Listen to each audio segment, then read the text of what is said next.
فاعوذ باللہ من الشیطان الرجیم بسم اللہ الرحمن الرحیم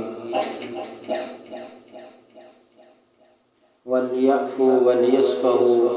أَلَا تُحِبُّونَ أَن يَغْفِرَ اللَّهُ لَكُمْ وَاللَّهُ غَفُورٌ رَحِيمٌ۔ میرے محترم سامعین کرام، ماہ رمضان کے آخری لمحات، گزرتی ہوئی گھڑیاں، ہر انسان کی یہ خواہش ہے اور اپنے یقین کے مطابق اللہ سے امید لگائے ہوئے ہے کہ اللہ میرے گناہوں کو معاف کر دے، اور سارا رمضان اس نے یقیناً اللہ سے یہ دعائیں بھی کی ہوں گی کہ اللہ تعالیٰ میرے گناہوں کو معاف کر دے، لیکن بندے کا اپنا عمل اس سے بالکل برعکس ہے۔ وہ کسی کو معاف کرنے کے لیے تیار نہیں، کسی سے کوتاہی تو غلطی سرزد ہو جائے تو اس کو معاف نہیں کرتا، اگر معاف کر بھی دے تو کشادہ دل سے معاف کرنے کے لیے تیار نہیں ہوتا۔ اللہ تعالیٰ تا قیامت اللہ نے یہ سوال چھوڑ دیا ہے اس امت کے لیے، الا تحبون ان یغفر اللہ لکم، کیا تم اس بات کو پسند کرتے ہو کہ اللہ تعالیٰ تمہیں معاف کر دے؟ تو یقیناً ہر شخص یہ بات پسند کرتا ہے کہ اللہ تعالیٰ میرے گناہوں کو معاف کر دے۔ تو فرمایا اگر یہ پسند کرتے ہو وَلْيَعْفُوا وَلْيَصْفَحُوا، خود بھی معاف کرو اور درگزر کرو، واللہ غفور الرحیم، اللہ تعالیٰ تو معاف کرنے والا ہے۔ اللہ تعالیٰ جب معاف کرتے ہیں، بندہ اپنی غلطی گناہ سے اللہ سے معافی مانگتا ہے، رسول اللہ صلی اللہ علیہ وسلم نے فرمایا التائب من الذنب کمن لا ذنب لہ، تائب توبہ کرنے والا جب اللہ سے اپنے گناہ کی معافی مانگتا ہے، توبہ کرتا ہے، تو اس طرح ہو جاتا ہے کہ جیسے اس نے گناہ کیا ہی نہیں۔ تو ہمیں بھی رسول اللہ صلی اللہ علیہ وسلم کے اس فرمان کے مطابق اور اللہ کے قرآن کے مطابق ہر کوئی شخص کو معاف کر دینا چاہیے،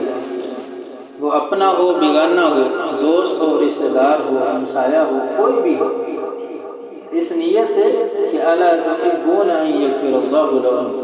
کہ اللہ تعالیٰ پوچھتے ہیں تم میں سے کون ہے جو پسند کرتا ہے کہ میں اسے معاف کروں۔ سیدنا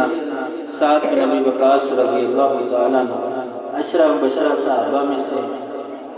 اور غزوہ بدر سے لے کر بڑی بڑی فتوحات کے چیف کمانڈر بھی رہے ہیں، یہاں تک کہ سیدنا عمر رضی اللہ تعالیٰ عنہ کے دور میں جب ایران فتح ہوا جو اس وقت سپر پاور تھا، تو سیدنا سعد بن ابی وقاص رضی اللہ تعالیٰ عنہ کی قیادت کے اندر فتح ہوا، تو یہ رسول اللہ صلی اللہ علیہ وسلم کے ماموں بھی تھے۔ تو جب بات آتی ہے اپنوں کی، تو قرآن انہی صحابہ کی صفت کو بیان کرتا ہے کہ رحماء بینہم، یعنی اپنوں کے بارے میں نرم دل ہوا کرتے تھے۔ کتنے نرم دل، اس کی بھی حدیث سے وضاحت ہوتی ہے۔ رسول اللہ صلی اللہ علیہ وسلم مسجد نبوی کے اندر تشریف فرما تھے کہ آپ نے اپنے صحابہ سے فرمایا کہ میرے صحابہ، اب جو شخص مسجد میں داخل ہوگا وہ جنتی ہے۔ تو دیکھا گیا وہ سیدنا سعد رضی اللہ تعالیٰ عنہ۔ دوسرا دن ہوا، آپ نے پھر فرمایا، یعنی 3 مرتبہ رسول اللہ صلی اللہ علیہ وسلم نے یہ بات کی۔ تو سیدنا عبداللہ بن عمر رضی اللہ تعالیٰ عنہ سیدنا سعد بن ابی وقاص رضی اللہ تعالیٰ عنہ کے ساتھ ہی چل پڑے، ان کے گھر چلے گئے، ان کے مہمان بنے اور ان کی عبادات کو دیکھتے رہے، ان کے کاموں کو دیکھتے رہے۔ تو آخر کار ان سے سوال کرنے لگے کہ اے سعد، میں نے تیرے اندر کوئی ایسا عمل نہیں دیکھا کہ جو تم کرتے ہو ہم نہیں کرتے، تیرا اٹھنا بیٹھنا کھانا پینا عبادات وہی ہیں جیسی ہماری ہیں، تو پھر ایسا کون سا عمل ہے کہ جس کی وجہ سے رسول اللہ صلی اللہ علیہ وسلم کی زبان اقدس سے یہ الفاظ الفاظ نکلے کہ سعد جو ہے وہ جنتی ہے،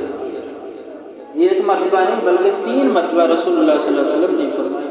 تو سیدنا سعد رضی اللہ تعالیٰ عنہ کہنے لگے کچھ خاص نہیں ہے،